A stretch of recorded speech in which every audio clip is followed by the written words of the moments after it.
नमस्कार. पुनश्च एकदा एके स्टडी ग्रुपमध्ये मी सर्वांचे स्वागत करतो. आज मी जास्त वेळ घेणार नाही आहे. आज फक्त बऱ्याच जणांची जे काही शंका असायच्या, जवळजवळ 1/3 कमेंट ह्या ज्या क्वेश्चनवरती असायच्या की कोणकोणते रेफरन्स बुक वापरले पाहिजेत किंवा वापरायला पाहिजेत, तर त्याविषयी जे काही तुम्ही विचारत होता, तर आज मी त्याविषयी बोलणार आहे. आणि दुसरी एक महत्त्वाची कमेंट मागच्या 4-5 दिवसामध्ये येते की 2 वेगवेगळ्या न्यूजपेपरनी जे काही त्यांचे वेगवेगळे बायस एकमेकाच्या टोटली अपोजिट असे स्टेटमेंट आपल्याला पाहायला भेटलेत. की लोकसत्तामध्ये सांगितले की मे बी पेपर हा डिले होऊ शकतो आणि सकाळमध्ये की होल प्रोसेस ही अप टू 27 सप्टेंबरपर्यंत ही कंप्लीट केली जाणार आहे. तर ह्या 2 गोष्टी म्हणजे एक्झाम ॲक्च्युली कधी होईल हा एक सगळ्यात खूप मोठा प्रश्नचिन्ह आहे थोडक्यात, की कधी होईल, लवकर होईल की नंतर. पण आता मी सांगू इच्छितो की आपण या गोष्टीवर जास्त वेळ न वाया घालवता की पेपर कधी होईल, बेटर आहे की आपण आपलं प्रिपरेशन कशा प्रकारे लवकर चांगलं बनवू शकतो. हां, आत्ता 2 गोष्टी आहेत की एक्झाम लवकर होईल की उशिरा, त्यामुळे तुमचं प्लॅनिंग थोडंसं वेगळं करू शकता. पहिली गोष्ट, प्लॅनिंग असं करा की आत्ता म्हणजे जर एक्झाम लवकर जरी झाली तरी तोटा होणार नाही. म्हणजे की एखाद्या सब्जेक्टला खूप जास्त वेटेज दिलं आणि असं झालं की एक्झाम पुढच्या किंवा लवकर आली, तर तुमचं बाकीचे पॉईंट जे आहेत, बाकीचे टॉपिक वाचायचे राहू जाऊ नयेत. तर त्यामुळं थोडंसं काळजी घ्या की एका पॉईंटला किंवा एका टॉपिकला जास्त प्रेफरन्स देऊ नका आत्तासाठी. आणि त्यासाठीच मी थोडंसं तुम्हाला जे काही रेफरन्स बुक आहेत कोणते वापरायचे, तर ते मी सांगणार आहे.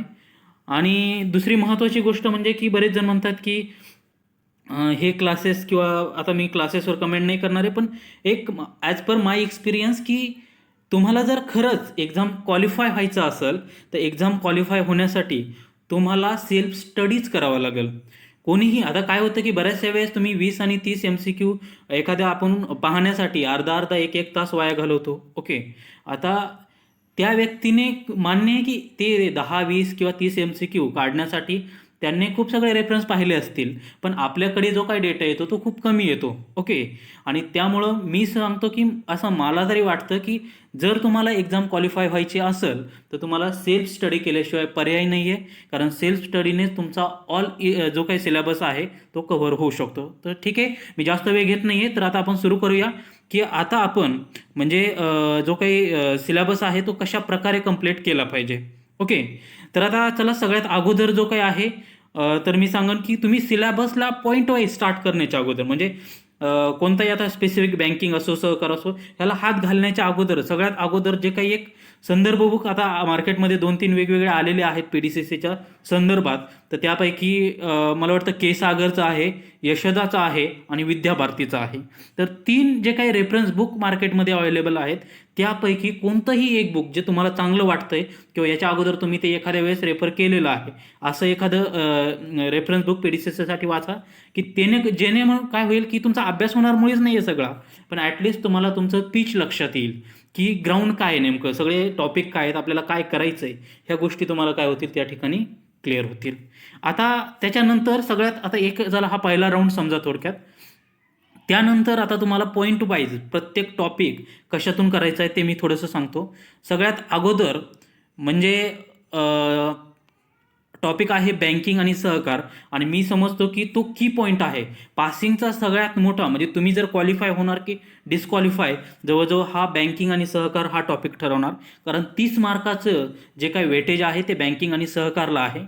आता बँकिंग सहकार कशामधून करणार, पहिली गोष्ट ते या रेफरन्स बुकमधून तुमचा होणार, पण राहिलेला भाग डिटेलमध्ये करण्यासाठी तुम्हाला मी सजेस्ट करेल की देसले सरांचं इकॉनॉमिक्सचं बुक आणि रंजन कोळंबे सरांचं इकॉनॉमिक्स, याच्यामध्ये सर्व वाचायचं नाही आहे, फक्त बँकिंग रिलेटेड टॉपिक आणि सहकार या रिलेटेड. सहकारचा खूप छोटासा पोर्शन देसलेमध्ये पण दिलेला आहे आणि रंजन कोळंबेमध्ये खूप मोठा दिलेला नाही आहे, फक्त स्पेसिफिक टॉपिक याच्यामधून वाचायचे. परत एकदा, बँकिंग आणि सहकार, देसले आणि रंजन कोळंबे, तेही स्पेसिफिक टॉपिक वाचायचे. आता सहकार या दोन्ही बुकमध्ये खूप कमी दिलेलं आहे, त्याच्यामुळं सहकार वाचण्यासाठी तुम्हाला आणखीन एक इयत्ता 11वीचं जे सहकारचं बुक आहे, एक इयत्ता 11वीला सहकारचं जे काही बुक आहे, तर ते बुकच्या नोट्स काढा, जेणेकरून एक्झाम जवळ आल्याच्या नंतर तुम्हाला रिव्हिजन द्यायला सोपी जाईल. आणि हे बुक याची PDF आपल्या टेलिग्राम ग्रुपला आहे, पण तुम्ही तिथून इथे पाहू शकता. ओके. तर बँकिंग आणि सहकारसाठी काय करायचं आहे, 30 मार्कासाठी पहिली गोष्ट तर मी सांगितलेलं आहे, कोणतं तरी रेफरन्स बुक घ्यायचं, ते डिटेल वाचायचं. त्याच्यानंतर देशले, रंजन कोळबे याच्यातून फक्त बँकिंग आणि सहकारचे टॉपिक वाचायचे आणि त्याच्यानंतर स्पेसिफिक सहकारसाठी 11वीचं जे काही स्टेट बोर्डचं बुक आहे तर ते प्रॉपरली त्याच्या नोट्स काढायच्या. ओके. चला, नेक्स्ट टॉपिक जो आहे सामान्य ज्ञान आणि चालू घडामोडी. ओके. आता हा खरंच खूप चालू घडामोडी, चालू विषय, याच्यामध्ये याला लिमिट नाही आहे. पण कारण की मागच्या वेळेचा जर तुम्ही पेपर पाहिला तर एक क्वेश्चन इतका मागचा आलेला की म्हणजे जवळजवळ तो 4 ते 5 वर्ष मागचा आलेला. ओके. म्हणजे असे काही क्वेश्चन असतील, पण हे क्वेश्चन सुटावेच असा अट्टहास धरणंही चुकीचं राहील. कारण 1 ते 2-4 क्वेश्चन असे येतीलच की जे आपल्याला सुटणार नाहीत किंवा आपल्या वाचण्यामध्ये ते कव्हरही होणार नाहीत. ओके. पण तरीही मी आत्ता सांगेन की एक्झाम जर लगेच झाली तर त्याच्यामुळं अगोदर करंट अफेअर करा की 1 जानेवारी 2021 ते ऑगस्ट 21 पर्यंत. ओके. तर इथपर्यंतचं करंट अफेअर करून ठेवा आणि त्याच्यानंतर राऊंड 2 साठी जर तुम्हाला वेळ भेटलाच तर काय करा, 2021चं की म्हणजे त्याच्यामध्ये टोटल 2020ची माहिती असते, 2021चं इयरबुक हे काय करा, रेफर करा. आता हे कोणत्या पब्लिकेशनचं वाचायचं, तर मे बी तुम्ही अभिनवचं वाचू शकता, ज्ञानदीपचं वाचू शकता. हा तुम्ही जे काही ऑलरेडी तुम्ही रेफर करताय त्यानुसार, नाही तर मी सजेस्ट करेन की अभिनवचं वाचलं तरी चांगलं आहे किंवा सकाळचं पण एक चांगलं आहे. ओके. तर तुम्ही एकदा पहा कोणतं तुम्हाला सिम्पल वाटतंय. पण सगळ्यात अगोदर 1 जानेवारी ते ऑगस्टपर्यंत करंट अफेअर कंप्लीट करा आणि त्याच्यानंतर वेळ भेटला तर एखादं इयरबुक, डायरेक्टली इयरबुक रेफर करा की त्याच्या म्हणून इयरबुकमध्ये जे काही इम्पॉर्टन्स गोष्टी असतात जास्त तर त्याच गोष्टी असतात आणि 2020चं इयरबुक, 21च्या इयरबुकमध्ये 20मध्ये ते कव्हर होऊन जाईल. म्हणजे अशा प्रकारे करंट अफेअर कव्हर होईल. आणि याच्यामध्ये आणखीन एक गोष्ट की सामान्य ज्ञान. आता सामान्य ज्ञान आणि चालू घडामोडी या दोन्ही 20 मार्काला वेटेज आहे. करंट अफेअर तुम्ही याच्यातून केलं. आता सामान्य ज्ञान बऱ्यापैकी जे काय आहे ते तुमचं आता या स्टॅटिक्समध्ये याच्यामध्ये होऊन जाईल.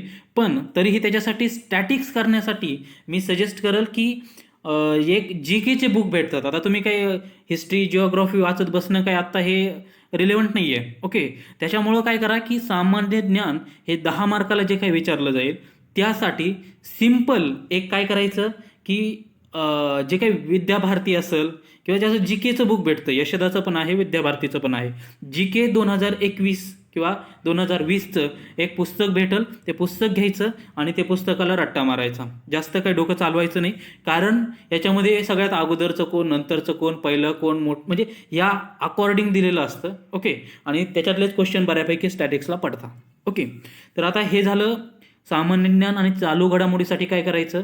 त्याच्यानंतर टॉपिक 3 जो आहे कृषी आणि ग्रामीण अर्थव्यवस्था, तर हा पॉईंट आहे 10 मार्कासाठी.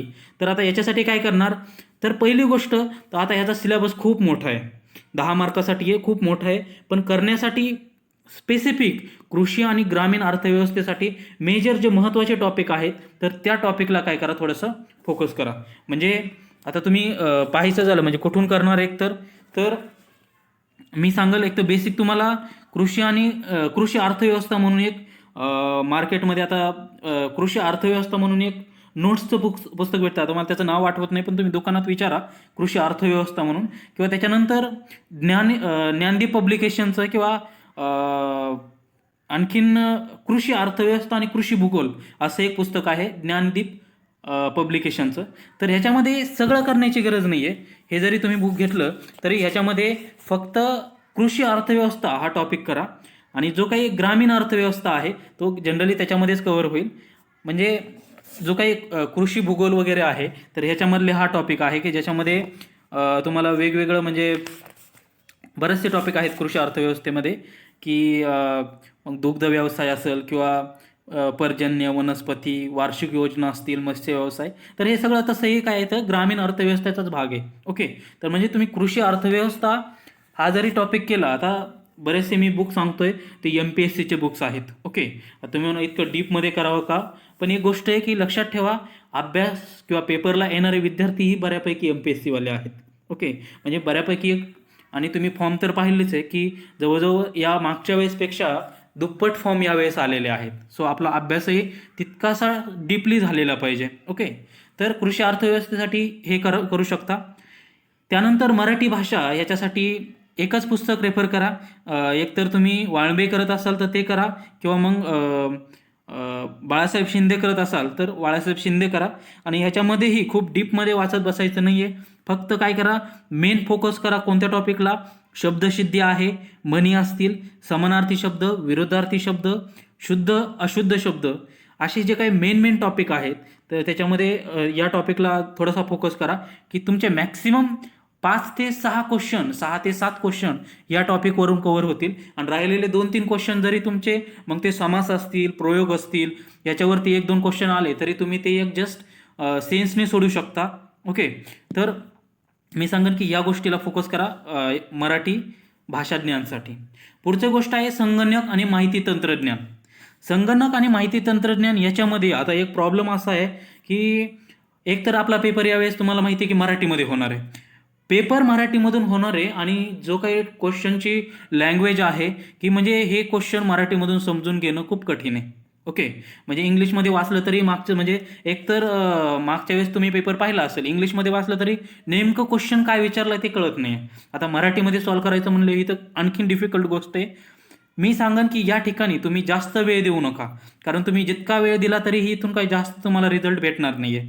ओके, मग काय करा, 10 मार्काचा आहे याच्यासाठी मॅक्सिमम शॉर्ट कीजवर फोकस करा.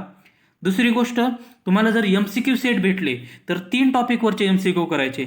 एक एक्सेलवरती MCQ करायचे, दुसरे MS वर्डमधले करायचे आणि तिसरे पॉवर पॉईंटवरती करायचे. संगणकाच्या हिस्ट्रीवरती क्वेश्चन येत नाही आहेत, त्याच्यामुळं शॉर्ट कीजवरती करा, एक्सेलवरती करा, MS वर्डवरती करा आणि पॉवर पॉईंटवरती करा. हे 4 पॉईंटवरती MCQ करा बस. याच्यापेक्षा बाहेर काही पाहू नका. 1-2 क्वेश्चन बाहेर इकडे तिकडे गेले तरी त्याच्यासाठी खूप मोठं एखादं 200-300 पेजेसचं पुस्तक वाचणं हे सध्याच्या सिच्युएशनला काय आहे आपल्याला परवडणार नाही आहे. ओके, त्याच्यानंतर बुद्धिमत्ता चाचणी जो काय आहे की बुद्धिमत्ता चाचणीमध्ये आता प्रॉब्लेम असा आहे की मॅथ विचारणार आहेत का आणि प्युअर बुद्धिमत्ता असणार आहे. तर पहिली गोष्ट त्यांनी बुद्धिमत्ता चाचणी दिलंय, त्याच्यामुळं आपण म्हणू की मॅथ विचारणार नाही आहेत, फक्त बुद्धिमत्ताचे जे काही टॉपिक आहेत तर ते करून जा. एखादा अर्धे क्वेश्चन जर 1-2-3 क्वेश्चन जर पडलेच तर ते पर्सेंटेजवरती, प्रॉफिट अँड लॉसवरती 1-2 पडले तर काय की जरी सिलेबस दिलेला असेल तरीही 1-2 क्वेश्चन इकडे तिकडे जाऊ शकतात. कारण आत्ता यावेळेस तरी हा बाइंडिंग सिलेबस आहे, मागच्या वेळेस असं काहीच नव्हतं. आणि त्याच्यामुळं म्हणजे 1-2 क्वेश्चन पडले तरी तयारी असू द्या. ते बी मेन म्हणजे पर्सेंटेज आणि प्रॉफिट अँड लॉस या 2 टॉपिकवरचे तरी. अदरवाईज बुद्धिमत्ता हे तुम्ही डिटेल कोणत्याही पुस्तकामध्ये करू शकता. आता याच्यासाठी काय स्पेसिफिक सांगण्याची गरज नाही आहे. तर ह्याच्यामध्ये भरपूर सगळे वेगवेगळ्या पब्लिकेशनचे पुस्तक अवेलेबल आहेत, तर त्याच्यामध्ये तुम्ही हे करू शकता. तर अशा प्रकारे हा तुम्ही सिलेबस जितका होईल तेवढं सेल्फ स्टडी कंप्लीट करा. तुम्ही सेल्फ स्टडीने कंप्लीट केला तरच तुमचा सिलेबस किंवा तरच तुमचा अभ्यास होणार आहे. तुम्ही जर असे म्हटले की चला मी आता क्लासेस लावलेत, आता क्लासेस हाही म्हणजे क्लासेसमध्ये कंप्लीट होईल, क्लासेसने मी म्हणत नाही काही होणार नाही आहे, 2-4 मार्काचा फरक पडू शकतो. पण तुम्ही जर 2 गोष्टीचा जर कंपॅरिझन केलं, तुमचा टाईम किती जातोय आणि तुम्हाला रिझल्ट किती किंवा त्याच्यातून फायदा किती भेटतोय, तर मी म्हणून ही टोटली बायस गोष्ट आहे. कारण की या एक तर एक्झाम 4-5 वर्षातून एकदा होतात.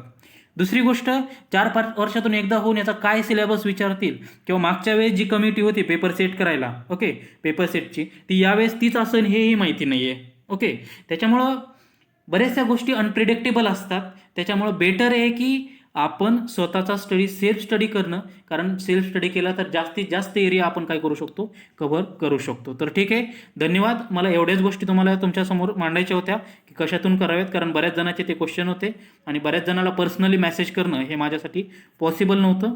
आता दुसरी गोष्ट, मागच्या वेळेसचे क्वेश्चन पेपरचे जे काही आपण 2 ते 3 लेक्चर ऑलरेडी टाकलेले आहेत, तर एक लास्ट लेक्चर जे असेल मागच्या वेळेच्या क्वेश्चन पेपरवरती ते लवकरच मी टाकल.